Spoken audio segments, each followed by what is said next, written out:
En tant qu'humaniste évolutionniste à tendance écologique, les actions des soi-disant militants écolos que j'observe à la télévision ou bien sur les réseaux sociaux me terrifient.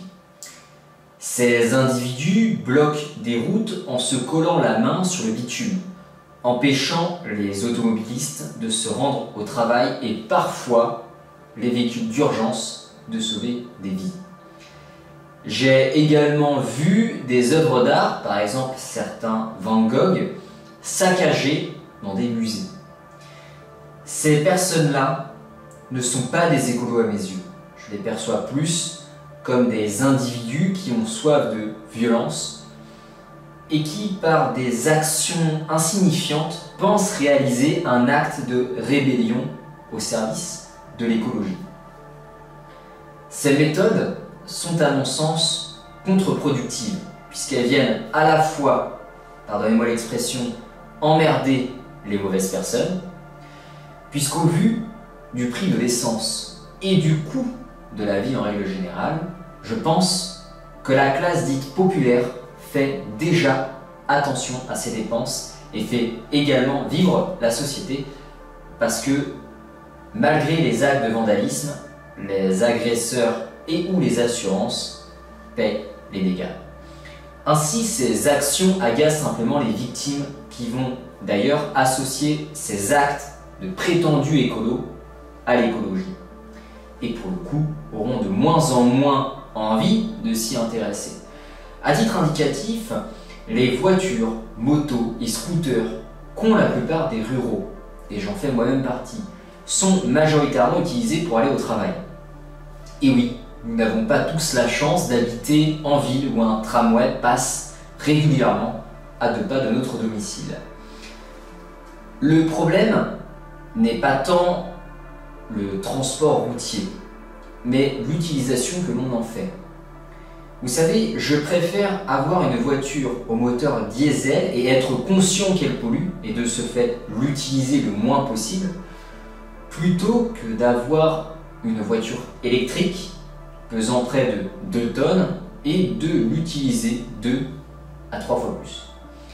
Sachant par ailleurs que la voiture électrique est une aberration à la fois écologique et sociale, puisque les batteries qu'elle contient possèdent du cobalt, qui, je le rappelle, est un matériau produit à 80% au Congo, où 40 000 enfants y sont d'ailleurs exploités, et possèdent également du lithium, sachant que pour faire 1 tonne de lithium, il faut 1 million de litres d'eau. Bon, en dehors des blocages routiers, il y a les œuvres d'art saccagées dans les musées, en l'occurrence les Van Gogh. Je souhaiterais comprendre, mais sérieusement, leur principale motivation. Si leur démarche fait référence au coût économique que représentent ces valeurs, cela signifie qu'à leurs yeux, une œuvre d'art, quelle qu'elle soit, n'a que pour valeur celle de l'argent. Excusez-moi, mais l'argent ne devrait-elle pas être plutôt perçu comme un moyen et non comme une fin? Si c'est l'art, par contre, qui est visé et qui plus est remis en cause, sachez que l'éveil cognitif peut être corrélé à la créativité. La révolution cognitive étant un phénomène qui nous a permis et de nous élever intellectuellement, puis de nous remettre en question afin de changer notre manière de vivre et de percevoir le monde différemment. Ce qui nous oblige à être plus en adéquation avec nos valeurs et principes moraux. Aujourd'hui, il y a différentes façons de militer. L'objectif ne se résume pas à créer une nouvelle tension au sein de notre sphère communautaire, ni de jeter la pierre à celles et ceux qui ne partagent pas la même philosophie. Sensibiliser autrui à l'écologie, c'est avant tout l'inviter dans une réflexion. Sachez que le fait d'embrasser le combat écologique n'a pas essentiellement pour origine l'amour que l'on porte aux animaux, ou pour la vie en règle générale.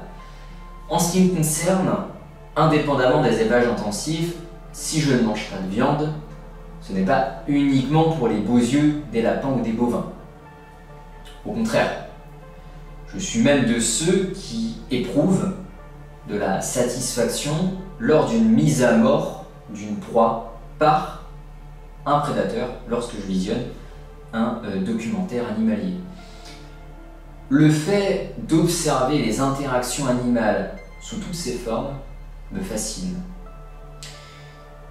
J'éprouve d'ailleurs un grand amour et beaucoup de respect vis-à-vis des grands prédateurs. Seulement, le végétarisme est un choix multifactoriel. Contrairement aux idées reçues, ce régime alimentaire permet d'avoir une meilleure santé, permet également de faire honneur à ses valeurs et ses principes moraux, si je me rejoins à l'éthique animale. Autrement dit, le fait d'être omnivore, c'est la capacité de digérer des aliments autant d'origine animale que végétale. Ce n'est en aucun cas une obligation. N'oubliez pas, pouvoir ne signifie pas devoir. Et enfin, adopter un tel régime, c'est aussi se mettre au service de la préservation environnementale.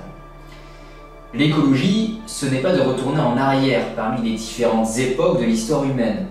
De toute manière, nous n'avons jamais été exemplaires, même à l'époque des chasseurs-cueilleurs. L'idée n'est pas non plus de ne pas polluer, mais de moins polluer. Parce que même le fait de vivre, de marcher nu dans une forêt, de respirer, pollue cette planète. Au sens scientifique du terme, bien entendu. Il s'agirait plutôt de combiner ascension animale et préservation environnementale, d'articuler nature et culture. L'écologie, c'est avant tout changer notre rapport au monde. Et pour cela, nous devons écrire une nouvelle voie politico-sociale. Vous savez, on ne détruit pas une société au comportement mortifère par le vandalisme et la violence, même si nous avons une construction culturelle de la violence. On la détruit lorsque l'on trouve des solutions et modes de vie alternatifs.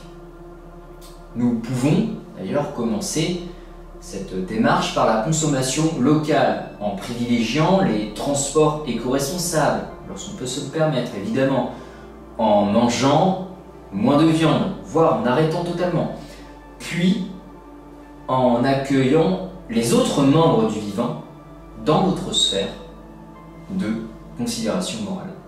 Voilà ce qui serait plus judicieux de faire.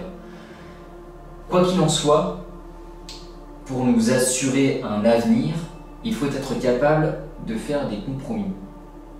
Et pour le coup, on observe bien plus de divergences d'opinion chez les progressistes que chez les conservateurs, ce qui en soi est plutôt logique. Puisqu'un conservateur souhaite préserver sa culture et maintenir son système. Or, un progressiste souhaite tendre vers une voie, une nouvelle ère, plus en adéquation avec ses principes moraux.